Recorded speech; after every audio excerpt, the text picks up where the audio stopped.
Assalamualaikum warahmatullahi wabarakatuh. Shalom, Om Swastiastu, Namo Buddhaya, Salam Kebajikan. Kembali lagi bersama saya Pipin Mairani Lovita Mungkur, peserta Latsar CPNS Kementerian ATR BPN yang berasal dari gelombang 2, Angkatan 10, Kelompok 4. Pada hari ini, saya bersama rekan-rekan di Kelompok 4, Angkatan 10, belajar bersama dengan Ibu Suwarni, SE MIP QRMO, untuk mempelajari terkait transformasi digital. Bahwasanya percepatan transformasi digital sangatlah penting bagi Indonesia, dan itu bukan hanya sekedar untuk modernisasi saja, tetapi juga untuk memperkuat akuntabilitas dan dari segi pelayanan publik.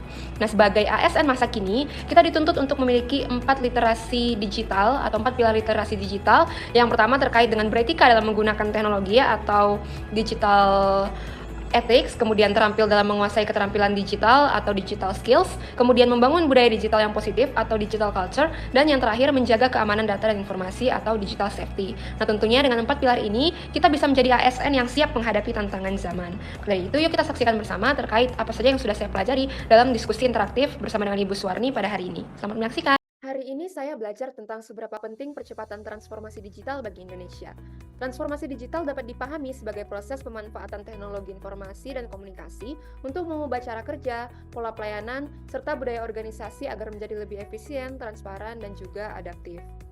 Dari hasil diskusi bersama dengan rekan-rekan kelompok 4, kami mendiskusikan terkait dengan mengapa bahwasannya Indonesia perlu melakukan percepatan transformasi digital. Dan dari beberapa jawaban teman-teman, ada 5 hal yang dapat saya simpulkan. Yang pertama, untuk meningkatkan daya saing global, kemudian memperkuat akuntabilitas dan transparansi layanan publik.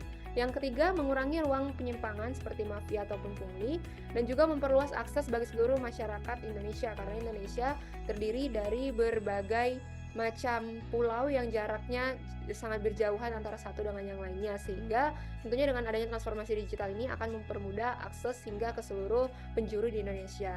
Dan transformasi digital ini juga menjadi kunci menuju Indonesia Emas tahun 2045. Namun, cita-cita besar ini tidak akan terwujud hanya melalui teknologi. Kuncinya ada pada sumber daya manusianya itu sendiri, khususnya ASN, di mana ASN harus bisa menjadi penggerak transformasi digital tersebut. Sebagai ASN, peran kita dalam transformasi digital sangat erat kaitannya dengan core values berakhlak. Berikut beberapa poin-poin yang bisa saya jelaskan. Di antaranya, kita harus berorientasi pada pelayanan agar masyarakat mendapatkan kemudahan. Kemudian kita harus akuntabel dengan memastikan setiap proses digital dan transparan serta dapat dipertanggungjawabkan. Kita juga harus menjadi ASN yang kompeten dan adaptif dengan terus belajar teknologi baru. Demikian juga halnya dengan nilai harmonis, tidak kalah pentingnya nilai loyal, dan tentu saja nilai kolaboratif. Sedangkan dalam konteks literasi digital, terdapat 4 pilar yang harus kita kuasai sebagai ASN. Pertama, digital ethics, yaitu menjaga etika dan tanggung jawab dalam mengelola data serta layanan publik. Kedua, digital safety, yaitu melindungi keamanan informasi negara dan juga masyarakat dari ancaman siber. Yang ketiga, digital skills, yakni meningkatkan keterampilan teknologi untuk mempercepat pelayanan publik. Dan keempat, digital culture, yaitu membangun budaya kerja yang transparan, inklusif, dan adaptif di era digital.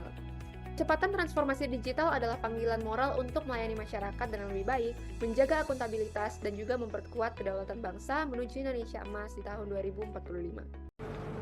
Percepatan transformasi digital adalah kebutuhan strategis untuk memperkuat daya saing dan juga kualitas dari pelayanan publik. Dalam proses ini, kita sebagai ASN masa kini dituntut untuk menjadi ASN yang tidak hanya menerapkan teknologi saja, tetapi menjadi ASN yang dapat menerapkan nilai-nilai berakhlak dan tentunya juga memiliki literasi digital yang utuh, meliputi etika digital, keterampilan digital, budaya digital, dan juga keamanan digital. Hikmah ajar yang saya peroleh adalah bahwa teknologi itu hanyalah alat saja, tetapi integritas dan juga akhlak ASN adalah yang terpenting dari semuanya. Dan dengan komitmen tersebut, tentunya kita dapat mewujudkan birokrasi yang profesional, transparan, dan juga adaptif, sekaligus menjadikan transformasi digital sebagai pondasi menuju Indonesia Emas di tahun 2045. Sekian dari saya, lebih dan kurangnya saya mohon maaf. Terima kasih, sampai jumpa kembali.